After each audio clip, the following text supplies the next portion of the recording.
Welcome back to Fairfield Woods Middle School. I am Chase Coburn, and today you will see my true sports reporting colors. Here in Connecticut, we have no professional sports teams in the Big Four sports. However, March is when our little state's light shines brightest. The state of Connecticut has 5 teams in the NCAA Tournament in men's or women's basketball.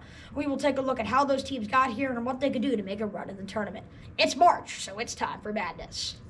Let's start off with the University of Connecticut women's basketball Huskies. And why are we surprised again? The Huskies are making their 35th straight appearance in the Big Dance and will look to add on to their women's basketball leading 11 national championships. The Huskies come in as a 3rd seed after winning the Big East pretty convincingly.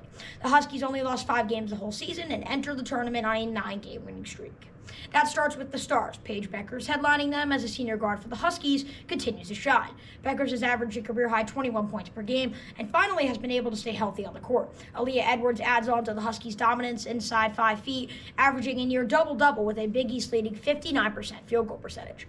But after that, it does fall off for the Huskies when you look at their other star power, as AZ Fudd suffered a season-ending injury in her 2nd game of the year. What do the Huskies need to do to make a long run in the tournament? Well, they need to play with Bueckers' strengths, which got them to the national championship game just 2 years ago. This team will go as far as Bueckers takes them. They need Edwards to stay out of foul trouble, and they need to get off to an early start, which helped them finish with the 2nd highest point differential in college basketball. The Huskies play Saturday at 1 p.m. Eastern versus Jackson State in round 1. Now let's transition to the Fairfield women's basketball team that continues to shine as well. This has been a legendary season for Fairfield. Head coach Carly Tibalt-Dodonis has led the Stags to 29 straight wins, the most in program history and the 2nd most in college basketball, only behind the undefeated South Carolina Gamecocks. This has led Fairfield to the 25th ranked spot in the country and ranked top 15 in the country in opponent points per game, opponent field goal percentage, and point differential. They are led by star guard and MAC Player of the Year Nellie Brown, who has a 5'6" guard with tenacious defense, shot 57% from the field this past regular season. She had 2.5 steals. She also added on 2.5 steals per game and 45% three-point shooting. They also have Megan Anderson, who led the team in scoring with over 15 points per game as well as over 1 block, and the freshman broke the rookie scoring record in Fairfield history earlier this season. What is needed for Fairfield to make a far run in the tournament for the first time in program history? Well, they are led by their 5th-ranked defense, which is the glue to this team. But when you play great defense, it turns into quick, fast, and efficient possessions that pull Fairfield above other teams early in the game with ease. If Nellie Brown stays out of foul trouble and the Stags don't turn the ball over, they could really make a big run in the NCAA tournament. The Stags' first game is Saturday at 1:30 p.m. Eastern versus Indiana. Let's move to the men's basketball side, and that is Yale University. The Bulldogs make their 7th tournament ever in dramatic fashion, winning their 8th Ivy League title game last Sunday on a buzzer beater over Brown. Yale had a top 45 point differential in the country this year and got their way as one of the top teams in the Ivy League due to a 10-game winning streak in December and January. The Dogs are led by 7-foot forward Danny Wolf, who averaged 14.5 points per game with an Ivy League leading 9.7 rebounds per game. John Polakadis also contributed with 13 points per game as well.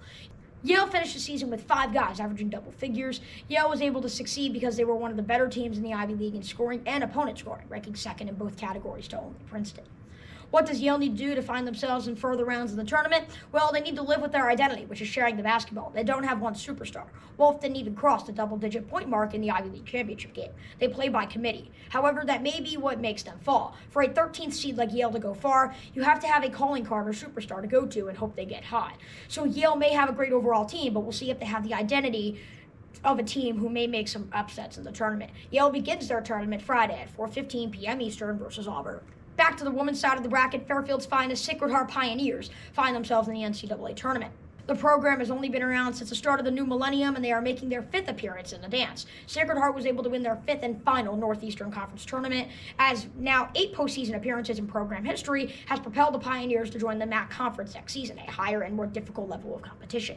They are led by dominating guard Nye Sierra Pryor, who averaged 19 points, a top 40 mark in the nation this past season. She also adds it on with 7 rebounds at 5'3" and nearly 5 assists. This is why Pryor took home the award for the best player in the NEC this regular season.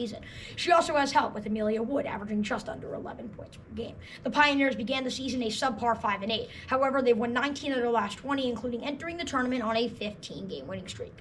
Now, it will be tough to think the Pioneers will be able to muster any sort of success in the NCAA tournament because they enter as a 16th seed. The Pioneers are going to have to hope Wood makes her almost all of her shots, and that Pryor plays with the same physicality and ability she played with to award her NEC Player of the Year. They also need to hope they can get off to a hot start. While it will be a miracle to win, the Pioneers had a terrific season, and the start of a possible improbable journey begins. And finally, let's go to the University of Connecticut men's basketball Huskies. That's right, folks, the reigning national champions. And they haven't had a bad season to follow it up either. The Huskies have lost just 3 games the whole season. A mark that ranks them first in the country and has allowed them to win the Safa Empire Classic, Big East regular season, and Big East tournament honors. They have, you could say, 5 stars who would all be considered #1 players on most teams in the country. That starts with Tristan Newton, who is running for National Player of the Year at point guard, and Donovan Clingan, a probable top 20 pick in the coming NBA draft at center. UConn also has a top 10 projected NBA draft pick in Stephon Castle, who broke the Big East Freshman of the Week record with 10 weekly honors. They also have 2 gifted offensive players in Alex Caravan and Cam Spencer, 2 huge tone setters for the Huskies. And they even have the Big East Sixth Man of the Year off the bench in Hassan Diarra. How do the Huskies go back-to-back on national championships? Well, they do what they did last year. But for this year's team, they need to spread the ball out and play with multiple stars. They also need to make sure Clingan stays out of foul trouble, as UConn's defense inside 10 feet regresses significantly without the big fella on the court.